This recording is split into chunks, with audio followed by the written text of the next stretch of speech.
And I said, John, I'm looking for this bloke. I've been to all these other groups, Shotokan, Wadaru, Shitaru, Gojuru, but I can't find this man by the name of Oyama. And he smiled and he said, are you sure you would like to meet him? And I said, yes, I've been recommended. I would like to see him and meet him. And he said, okay, I know where he is. I'll take you. You've got to just come every day and sit and watch. So I did that every day, very loyal. I sat and I watched. And the more I watched, the more I liked. The more feeling I had for this type of form of martial arts. And then one day this man walked into the door. And I looked like, he was just different. And then he spoke to Kurosaki, and then Kurosaki spoke to him. And then Oyama said, Don Draga. And I knew the words. I went, Os! And then I went back and found Don at Kodokan, and I said, this bloke Oyama is back. He wants to speak to you. And so he says, have you been looking at our training? I said, yes, I've been looking at it and I like it very much. And I was recommended by my teacher in China to see you. So he says, okay, you can join. But he says, remember one thing. You asked me to join. I didn't ask you. One mistake, one error, you out. Do you accept? And I said, us. I knew the word us already. And then he said, okay, you start training tomorrow. And as a kohai, which is a white belt, I became an uchidechi, which means I stayed, like in the dojo. I didn't have all that much money. And I trained every day. So it was hard.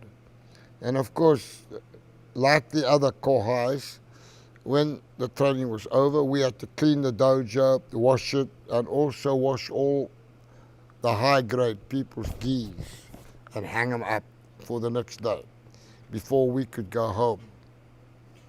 Well, when he approached me and said he'd like me to do the 100-man Kumite, I said to him in Japanese, "Anata no baka desu." I said, you are crazy. I said, how can I do 100-man fights?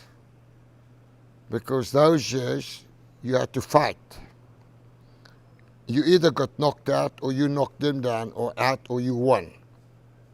Your job was to survive, their job was to stop you.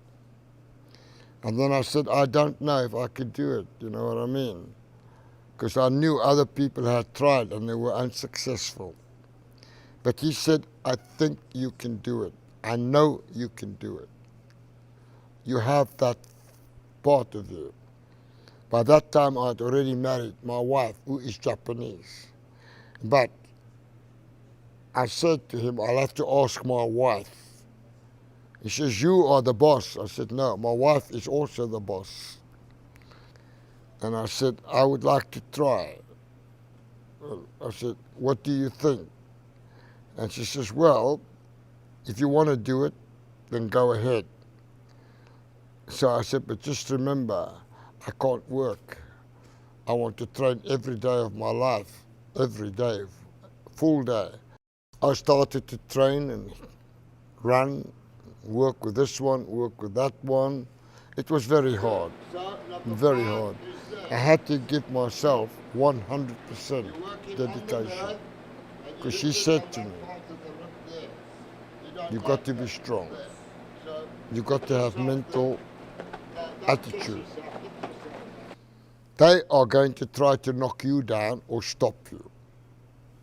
You are not going to let them stop you. Get this in your mind, you're going to win.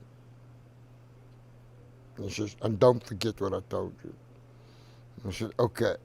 So I trained every day, you know, from the morning right until late at night with different instructors in different areas. And, you know, after about 5 months, you know, my wife was getting impatient. So I asked Sosai, I said, Sosai, you know, when am I going to try to do this? She says, you're not going to try to do it. I told you, you're going to do it. I said, okay, when am I going to do it? He says, when I think you're ready. I said, when will that be? He says, that's not your problem. Keep training. And I got the morning training, and I thought, that's strange. It's quite quiet. What's wrong? I thought, oh, I hope I'm not late, because if I'm late, I'll get the stick. So I ran quickly. I got changed, and I ran up, opened the door, and I went, "Osh!" And I looked like that, and everybody was sitting, waiting. And I looked at Sensei, and he said to me, today is when you do your 100-man Kumite. Are you ready? I said, yes, I'm ready. I'm ready. And he says, well, you know what you've got to do. I said, I know. And then it started. And it was quickly, my first fight was 10 seconds. I knocked the blokes out. So totally I knocked about 34 people out and won. And not only win, I also lost, but I survived. You didn't have to win every fight. You had to survive. And I just kept fighting and fighting and fighting and fighting and fighting, and just taking a glass of water and fighting and fighting. And then he said, Yama. And I looked at him like that. I said, no, no, no, you're not stopping me fighting. He says, you've done the 100-man Kumite. And I looked at him and I thought, I can't believe it. I never realized I was already fighting 2 3/4 hours. And then I stopped, and then he told 2 kohais, take me downstairs and wash me. Those years you didn't have mirrors. I could just see my body was very blue. So I went down and they helped me wash. Then they made speeches. And then they all congratulated me, and we all had a glass of sake, kampai, we drank it. We sat there, and Sensei spoke about me and all that type of thing. And then he said, you have done the 100-man Kumite. You are the first man after me.